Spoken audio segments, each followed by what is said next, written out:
నమస్తే, నేను Keshav. Welcome to Suman TV. ఆంధ్రప్రదేశ్లో ఎన్నికలు ఎప్పుడు జరగబోతున్నాయి? ఈ అంశంపైన అనేక సందేహాలు ఉన్నాయి. అయితే స్వయంగా ముఖ్యమంత్రి స్థాయిలో ఉన్న జగన్మోహన్ రెడ్డి గారే 2 వారాల ముందుగానే నోటిఫికేషన్ రావచ్చు అనేటువంటి ఆసక్తికరమైన వ్యాఖ్యలు చేసిన తర్వాత అందరిలోనూ ఖచ్చితంగా ఆంధ్రప్రదేశ్ ఎన్నికలు ముందుగా జరగవచ్చు అనేటువంటి సందేహం నెలకొంది. కానీ ఎన్నికల కమిషన్ ఇచ్చినటువంటి ఒక క్లారిటీ ప్రకారం చూస్తే కనుక షెడ్యూల్ ప్రకారమే ఎన్నికలు జరగడానికి ఎక్కువగా ఛాన్సెస్ ఉన్నాయి. కానీ ఆంధ్రప్రదేశ్లో అధికార పార్టీ మాత్రం మిగతా పార్టీల కంటే ముందుగా ఒక ప్రణాళిక ప్రకారం ముందుకు దూసుకుపోతున్నటువంటి పరిస్థితి ఉంది. ఇప్పటికే సౌత్ ఇండియాలోనే అతి తక్కువ ధరలకి రత్నాలను అందించే ఏకైక సంస్థ 6JVR. జనవరి 27వ తేదీన సిద్ధం పేరిట ఎన్నికల సభలకి నగారా మోగించినటువంటి జగన్మోహన్ రెడ్డి వరుస పెట్టి ఈ సభలు నిర్వహిస్తున్నటువంటి పరిస్థితి. సో ప్రధానమైనటువంటి రాజకీయ పార్టీలు, ఇతర రాజకీయ పార్టీల కంటే కూడా వైసీపీ ముందడుగులో వేస్తున్నటువంటి పరిస్థితి కనిపిస్తుంది. దీనికి సంబంధించి ఒక న్యూస్ సోషల్ మీడియాలో వైరల్ అవుతుంది. అదేంటో ఒకసారి చూసేటువంటి ప్రయత్నం చేద్దాం. ఎందుకంటే జగన్మోహన్ రెడ్డి గారి అంచనాల ప్రకారం ఎన్నికల ప్రచారాన్ని వీలైనంత వేగంగా పూర్తి చేసి మిగతా పార్టీల కంటే ముందుగానే సీట్ల పంపకాల దగ్గర నుంచి అభ్యర్థుల ఖరారు వరకు అన్నిటిపైన కూడా ఒక స్పష్టత ఇచ్చేయాలి. అలానే మేనిఫెస్టోలో కూడా ఒక బలమైనటువంటి పాయింట్, ప్రజలను ఆకట్టుకునేటువంటి అంశాలు పెట్టాలనేటువంటి ఆలోచనతో ఉన్నట్టుగా సమాచారం అవుతుంది. ఈ నేపథ్యంలో ఈ వైరల్ అవుతున్నటువంటి న్యూస్ కూడా ఆసక్తికరంగా ఉంది. సో అదేంటో ఒకసారి మనం చూసేటువంటి ప్రయత్నం చేద్దాం. జగన్మోహన్ రెడ్డికి సంబంధించి జరుగుతున్నటువంటి ప్రచారం ఇది. ఫిబ్రవరి నెల మొత్తం కూడా షెడ్యూల్ ఫిక్స్ చేసి జగన్మోహన్ రెడ్డి గారు పెట్టుకున్నారు. ఈ నేపథ్యంలోనే ఫిబ్రవరి, మార్చి మొత్తం ఈ షెడ్యూల్ అంతా కూడా యాజ్ ఇట్ ఈజ్గా పక్కాగా అమలు చేసేటువంటి పక్షంలో ఆయన ఎన్నికలకు పూర్తి సన్నద్ధతని వైఎస్ఆర్సీపీ శ్రేణుల్ని, నాయకుల్ని కూడా తీసుకొచ్చేటువంటి ప్రయత్నం చేస్తున్నట్టు తెలుస్తుంది. ఈ క్రమంలోనే జగన్మోహన్ రెడ్డి పర్యటన షెడ్యూల్, మొత్తం పర్యటన షెడ్యూల్ ఒకటి వైరల్ అవుతున్నటువంటి పరిస్థితి. ఫిబ్రవరి 3వ తేదీన వైజాగ్లో ఆడదాం ఆంధ్ర ఫైనల్ ప్రోగ్రామ్స్ కండక్ట్ చేయబోతోంది గవర్నమెంట్. ఇది స్టేట్ గవర్నమెంట్కి సంబంధించినటువంటి స్కీమ్లో భాగంగా దాదాపు నెల రోజుల పాటు రాష్ట్ర వ్యాప్తంగా వివిధ రకాల క్రీడాంశాలను నిర్వహించి వాటికి సంబంధించినటువంటి ఫైనల్స్ హైలైట్గా వైజాగ్లో నిర్వహించేందుకు కావాల్సినటువంటి ప్రణాళికని ఆంధ్రప్రదేశ్ ప్రభుత్వం సిద్ధం చేస్తుంది. సో ఈ కార్యక్రమాన్ని ఫిబ్రవరి 3వ తేదీన ముగిస్తారు. ఇక ఫిబ్రవరి 16వ తేదీన కుప్పం నుంచి వైఎస్ఆర్ చేయూతకి సంబంధించినటువంటి నిధుల విడుదల కార్యక్రమం ఉంటుంది. ఆ కార్యక్రమం కూడా చాలా కీలకమైనటువంటి కార్యక్రమం. ప్రభుత్వం చేపట్టినటువంటి ప్రతిష్టాత్మక పథకాల్లో ఇది కూడా ఒకటి. అలానే వీటికి సమాంతరంగా సిద్ధం సభలు జరుగుతున్నటువంటి పరిస్థితి ఉంది. సిద్ధం సభలన్నీ కూడా ఎన్నికల ప్రచారం వ్యూహంలో భాగంగానే వైఎస్ఆర్సీపీ నిర్వహిస్తున్నటువంటి సభలు ఇవి. సో సిద్ధం సభలకి సంబంధించి కూడా ఒక ముగింపు సభను ఫిబ్రవరి 8వ తేదీన నిర్వహించాలని భావిస్తున్నారు జగన్మోహన్ రెడ్డి గారు. దానికి సంబంధించి ఒక షెడ్యూల్ కూడా ఖరారు చేశారు. ఫిబ్రవరి 18న ఈ సభలోనే కొత్త మేనిఫెస్టోని, 2024 ఎన్నికలకి సంబంధించినటువంటి మేనిఫెస్టోని వైఎస్ఆర్సీపీ అనౌన్స్ చేయబోతోంది.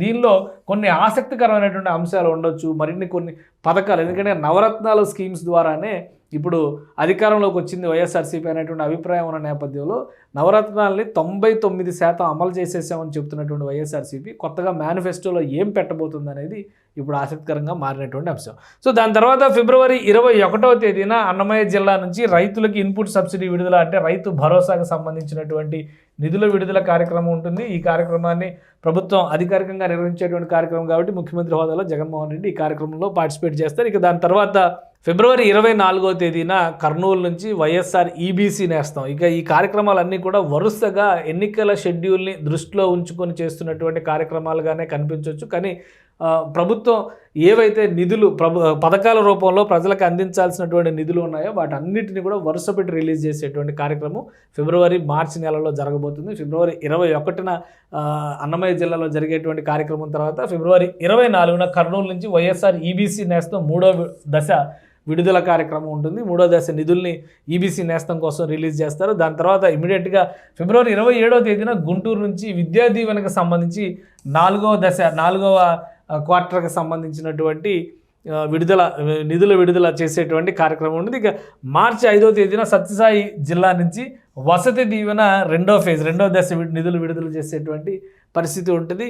ఇవన్నీ కూడా వరుసగా షెడ్యూల్ చేసినటువంటి కార్యక్రమాలు. దీని తర్వాత మార్చి 6వ తేదీన చివరి కేబినెట్ సమావేశం నిర్వహించబోతున్నారు. దానిలో కొన్ని ముఖ్యమైనటువంటి కార్యక్రమాలు తీసుకోబోతున్నారు. వీటితో పాటు మధ్యలో ఇంకొక కార్యక్రమం వాలంటీర్లకు వందనం. గత 5 ఏళ్లుగా వాలంటీర్లు చేసినటువంటి విశేషమైన సేవలను దృష్టిలో పెట్టుకొని వాళ్ళకి కొన్ని అవార్డులు కూడా ఇవ్వబోతోంది గవర్నమెంట్.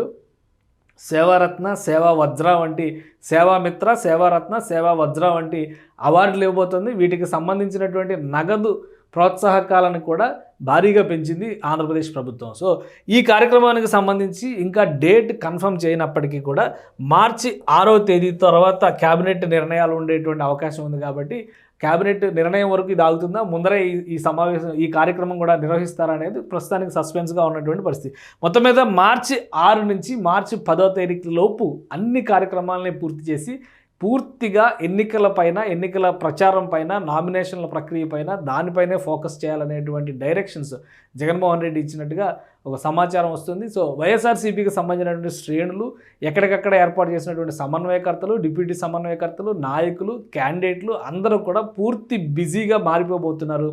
మార్చి 10వ తేదీ నుంచి, అంటే మార్చి 5 తర్వాత నుంచి ఈ అంశాన్ని దృష్టిలో పెట్టుకొని జగన్మోహన్ రెడ్డి అభ్యర్థుల ఖరారు అంశాన్ని కూడా వీలైనంత వేగవంతం చేయడానికి ప్రయత్నాలు చేయబోతున్నారు. సో ప్రభుత్వానికి సంబంధించినటువంటి అధికారిక కార్యక్రమాలు ఒకవైపు, పార్టీ అధినేతగా చేయాల్సినటువంటి కార్యక్రమాలు మరొక వైపు, ఈ రెండింటినీ కూడా మార్చి 6 నుంచి మార్చి 10వ తేదీలో మొత్తం పూర్తి చేయడం ద్వారా ఎన్నికలకి పూర్తిగా సన్నద్ధతగా ఉండేలాగా పార్టీని, శ్రేణుల్ని వైఎస్ జగన్మోహన్ రెడ్డి తీర్చిదిద్దబోతున్నట్టుగా ఒక సమాచారం ఉంది.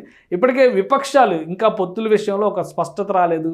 నోటిఫికేషన్ విషయంలో కూడా, ఎన్నికల నోటిఫికేషన్ విషయంలో కూడా 2 వారాల సమయం దొరికేటువంటి అవకాశం ఉండడంతో విపక్షాలు ఈ విషయంలో కొంత జాప్యం అనుసరిస్తున్నటువంటి పరిస్థితి ఉంది. కానీ వైఎస్ఆర్సీపీ మాత్రం ఎట్టి పరిస్థితుల్లో వెనకడుగు వేసేటువంటి ప్రసక్తి లేదు. దూకుడుగా ముందుకు వెళ్లాల్సినటువంటి సంకేతాలని అతి త్వరలోనే మిగతా లిస్టులు, ఇప్పటికే ఆల్మోస్ట్ ఒక 80 నియోజకవర్గాలకు సంబంధించి ఇన్ఛార్జీల జాబితాను రిలీజ్ చేసినటువంటి పరిస్థితి ఉంది. మిగతా నియోజకవర్గాలకు సంబంధించినటువంటి కసరత్తును కూడా వేగవంతం చేసేటువంటి అవకాశాలు కనిపిస్తున్నాయి.